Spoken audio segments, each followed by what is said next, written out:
Saudi அரேபியாவின் king Mohammed பின் சல்மான் கடந்த 2024 ஜூலையில் கெய்ரோவை சுற்றுப்பயணம் செய்தார். எகிப்தில் 3 நாட்கள் அவர் இருந்தார். இரு நாடுகளுக்கும் இடையே உறவை வலுப்படுத்த அவர் இந்த பயணத்தை மேற்கொண்டார். ஆனால் அவர் ஒரு நாள் நிகழ்வின் போது கெய்ரோவில் உள்ள காப்ட் ஆர்த்தடாக்ஸ் தேவாலயத்தில் மாலை பிரார்த்தனையில் சுமார் 1.5 மணி நேரம் பங்கேற்றார். இந்த ஆராதனையில் பங்கேற்கும் போது எகிப்தின் ஜனாதிபதி கூட அவரது கூடவே நின்று கொண்டிருக்கவில்லை. ஆனால் பின் சல்மான் அங்கு அந்த தேவாலயத்தில் ஆராதனையில் பங்கேற்றார். அவர் தலைகுனிந்து கொண்டு கவனமாக ஆராதனையில் பங்கேற்றார். சில சமயங்களில் சவுதி அரேபிய பலர் பல நாடுகளுக்கு செல்லும் போது இந்த தேவாலயங்களை பார்வையிடுவர். ஆனால் அவர்கள் ஆராதனையில் பங்கேற்க மாட்டார்கள். சவுதி அரேபியாவின் விதிகள் அப்படியாக உள்ளன. வஹாபி சலபிசம் இந்த விதிகளை எல்லாம் முகமது பின் சல்மான் தவறாக முடிவு செய்தார். அதற்கு பிறகு ஏற்பட்ட மிகப்பெரிய வளர்ச்சி இதுவாகும். அங்கு உள்ள காப்ட் ஆர்த்தடாக்ஸ் தேவாலயம் பற்றி பெரிய விழிப்புணர்வு இல்லாவிடினும் இது முதல் நூற்றாண்டில் இருந்து நிலவி வருகின்றது. அலெக்சாண்ட்ரியா ஆர்த்தடாக்ஸ் தேவாலயம் என்ற பெயரும் உண்டு. நம் நாட்டில் உள்ள யாக்கோபா ஆர்த்தடாக்ஸ் தேவாலயம் போலவே இது. தூய மார்க்கோஸ் இயேசு கிறிஸ்துவின் தூதர் இந்த தேவாலயத்தை நிறுவியது. இதுவே அதன் வரலாறு. கிங் முகமது பின் சல்மான் அங்கு காப்ட் தேவாலயத்தின் பிஷப்புடன் சுமார் 2 மணி நேரம் பேச்சுவார்த்தை நடத்தினார். அவ்வளவு நேரம் எகிப்தின் ஜனாதிபதி கூட அங்கேயே இருந்தார். இதனைத் தொடர்ந்து விகார் யூசுப் அலெக்சாண்டர் உடன் கூட சல்மான் விவாதம் நடத்தினார். 2025 சவுதி அரேபியாவில் புதிய காப்ட் தேவாலயத்தை நீங்கள் உருவாக்க வேண்டும் என்று தெரிவித்தார். இதனை நம்ப முடியுமா?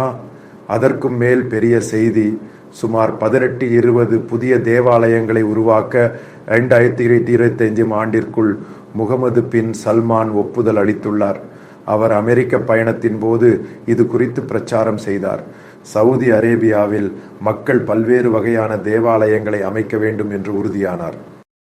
அவர் அனைத்து மதங்களையும் மதித்து பல்வேறு மதங்களின் பண்டிதர்களுடன் தொடர்ந்து பேச்சுவார்த்தை நடத்தி வந்தார். எல்லாம் வல்ல முகமது பின் சல்மான் சவுதி அரேபியாவை மாறுவார். எந்த குழப்பமுமின்றி தேவாலயங்களை ஆரம்பிக்க முடியும். இந்தியாவில் இந்த மாற்றத்தை நாம் காணும். சவுதி அரேபியாவில் கணிசமான மாற்றங்கள் நிகழ உள்ளது. சமூக ஊடகங்களில் கடுமையான நம்பிக்கைகளை கூறுபவர்களுக்கு எதிராக உரிய நடவடிக்கை எடுக்கப்படும். மத்திய கிழக்கில் சவுதி அரேபியா மிக வேகமாக முன்னேறி வருகிறது. அமெரிக்காவிற்கு மிகப்பெரிய நண்பன் இஸ்ரேல், அதன் பிறகு சவுதி அரேபியா தான். உலகின் முன்னேற்றத்திற்கு துணை நிற்பது இதுதான். இன்று சவுதி அரேபியா எப்படி முன்னேறுகிறது என்று நாம் பார்க்க முடியும். மற்றொரு முக்கியமான விஷயம், அவர் முன்னதாக ABC சேனலில் கொடுத்த ஒரு பேட்டியில் சவுதி அரேபியாவை முழுமையாக இஸ்லாம் கட்டுப்பாட்டில் இருந்து மாற்றி யூரோப்பின் போலியாக மாற்றிவிட வேண்டும் என்று கூறினார். அங்கு அனைத்து மதங்களும் முழு சுதந்திரத்துடன் இருக்கலாம் என்று அவர் கூறினார். மற்றொரு விஷயம், பத்திரிகைகளில் குறிப்பிட்டுள்ளபடி காஃபிர் என்ற சொல்லை சவுதி அரேபியாவில் தடை செய்ய முடிவு செய்துள்ளதாக தெரிவிக்கின்றனர். இந்த சொல்லை எவரேனும் பயன்படுத்தினால் அவர்களுக்கு எதிராக கடுமையான நடவடிக்கை எடுக்கப்படும். அவர் இந்த நாட்டை முற்றிலும் நேர்த்தியான முறையில் மாற்ற முடிவு செய்துள்ளார். அனைத்து சுதந்திரங்களும் அனைவருக்கும் வழங்க வேண்டும். அவர் ஒரு சக்தி வாய்ந்த தலைவர். அதுபோன்ற மாற்றங்கள் அந்த நாட்டில் ஏற்பட்டுள்ளன. ஈரானில் நாமும் மாற்றங்களை பார்த்தோம். அந்த மாற்றங்கள் முழுமையாக மத்திய கிழக்கிலும் நிகழும். வஹாபிசமும் சலபிசமும் மத்திய கிழக்கு மற்றும் மேற்காசியாவின் பாதிப்பை அதிகரித்தன. அங்கு அனைத்து இடங்களிலும் தீவிரவாதம் மட்டுமே நடந்தது.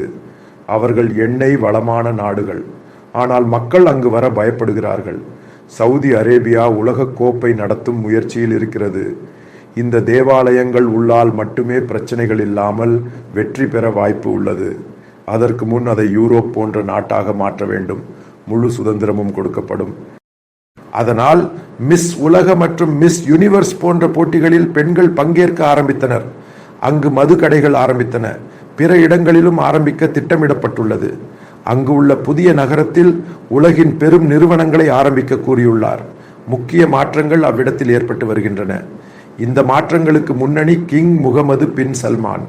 ஈரானில் நடந்ததை விட 4 மடங்கு வேகத்தில் சவுதியில் மாற்றங்கள் நடக்கும். இந்த மாற்றங்களை இந்தியாவில் உள்ள சில தீவிரவாத இயக்கங்கள் மற்றும் மதவாதிகள் விரும்பவில்லை. அடுத்ததாக, சமூக ஊடகங்களில் தீவிர நம்பிக்கைகளை பேசும் நபர்களுக்கு எதிராக கடுமையான நடவடிக்கை எடுக்க முடிவு செய்துள்ளார். சவுதி அரேபியா ஈராக்கின் போல மிக வேகமாக முன்னேறும், உலகின் முன்னேற்றத்தில் இணையும். சவுதியில் 2025 18 அல்லது 20 தேவாலயங்கள் திறக்கப்படும். அதற்காக டொனால்ட் ட்ரம்பை வரவேற்கலாம். அமெரிக்காவின் முக்கிய நண்பர் சவுதி அரேபியா. இதனால் அவர்கள் காசா மற்றும் ஈரான் விவகாரத்தில் எதற்கும் பேசவில்லை. இன்றைய உலகம் எப்படி சென்று கொண்டிருக்கிறது, அதுபோலவே செல்ல விரும்புகின்றனர். முகமது பின் சல்மான் உலகிற்கு கொடுத்துள்ள தெளிவான பார்வை இதுதான்.